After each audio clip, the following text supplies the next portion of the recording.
पंचकर्म की एक बहुत महत्वपूर्ण प्रक्रिया है जिसे कहते हैं शिरोधारा।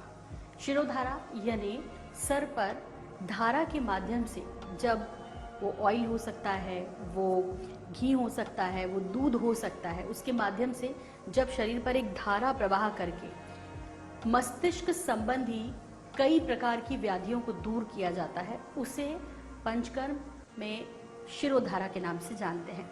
क्या आप जानते हैं कि हमारे मस्तिष्क में 100 से 200 बिलियन तक तंत्र कोश यानी कि न्यूरॉन्स होते हैं।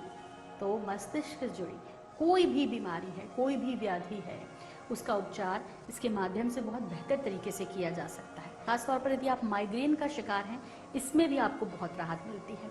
किस तरह से किया जाता है और इसकी विशेषताएं क्या है, सब कुछ जानते हैं डॉक्टर अभिषेक शर्मा, जो कि लगातार हमारे साथ बने हुए हैं और पंचकर्म की इन तमाम प्रक्रियाओं को बेहद बारीकी से आपको समझा रहे हैं।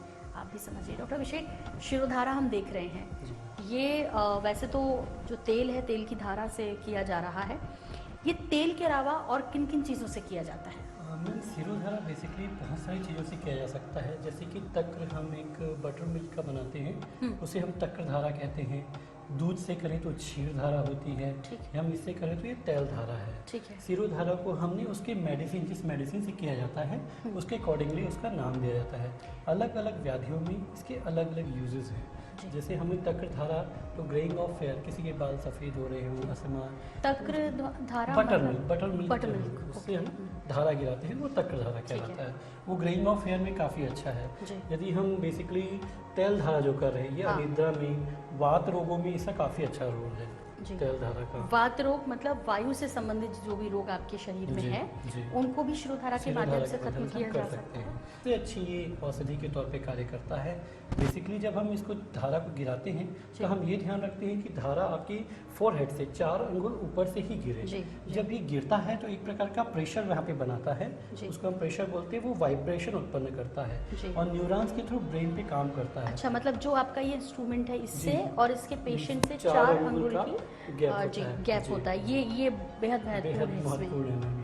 अच्छा, ये जो ऑयल है या जिस भी माध्यम से किया जाता है, उसको क्या थोड़ा सा गर्म करना होता है? हाँ, वो बॉडी टेम्परेचर पे ही गर्म करते हैं हम। जितनी व्यक्ति की बॉडी है या रोगी की बॉडी है, उसके टेम्परेचर के अनुसार ही होता है, ताकि उसको ना ही एकदम गर्म लगे और ना ही एकदम ठंडा लगे। इससे क्या होता है? बेसिकली में हम प्रेशर एक जगह पे नहीं कर सकते, तो फोरहेड पे लगातार हम यदि एक जगह प्रेशर करें तो वो डीप पेनिट्रेट करता है, इसलिए हम पूरे फोरहेड पे उसको पेंडुलम की तरह चलाते रहते हैं।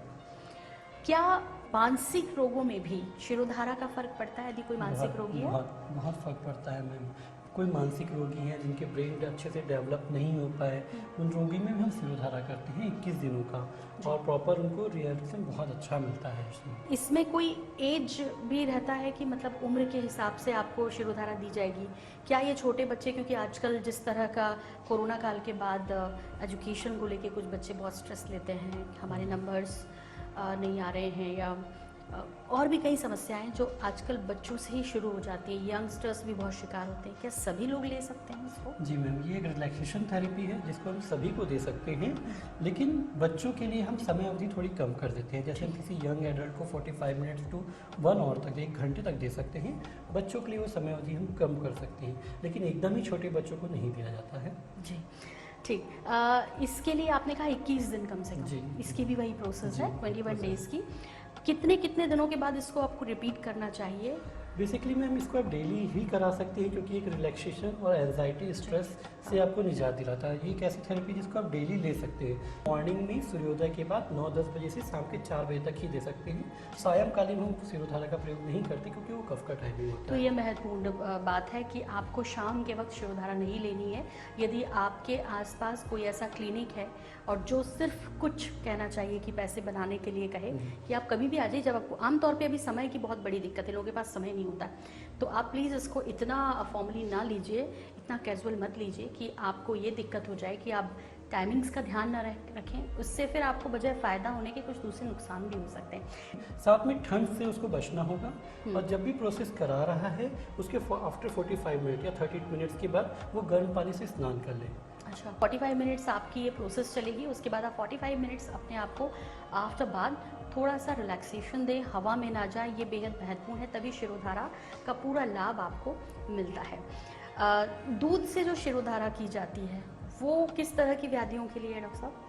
बेसिकली दूध से भी हम एपिलेप्सी, जो मेंटल स्ट्रेस होता है या हाँ। किसी को एपिलेप्सी वो स्मार बोलते हैं, एक हाँ। मेंटल व्याधि ही है, तो हम उसको क्षीर धारा के द्वारा करते हैं। उसमें क्षीर के धारा गिराते हैं, जी। पूरा धारा उसमें क्षीर से होता है उसका। ठीक।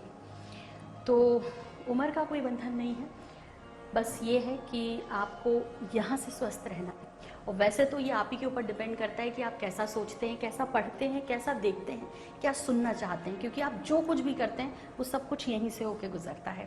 तो इसको स्वस्थ रखिए, और शिरोधारा इसके लिए एक बहुत अच्छा ऑप्शन है, क्योंकि आजकल बहुत सारा तनाव है, आगे भी बढ़ना है, पैसा भी कमाना है, और इसके बाद परिवार के साथ साथ जॉब को बेहतर तरीके से यदि चलाना है तो मस्तिष्क को स्वस्थ रखना बहुत ज़रूरी है। डॉक्टर अभिषेक, वाकई में शिरोधारा के ढेर सारे फ़ायदे जिस तरह से आपने बताए हैं, उम्मीद है कि हमारे दर्शक जो हैं इसका लाभ लेंगे ज़रूर, और इसके फ़ायदे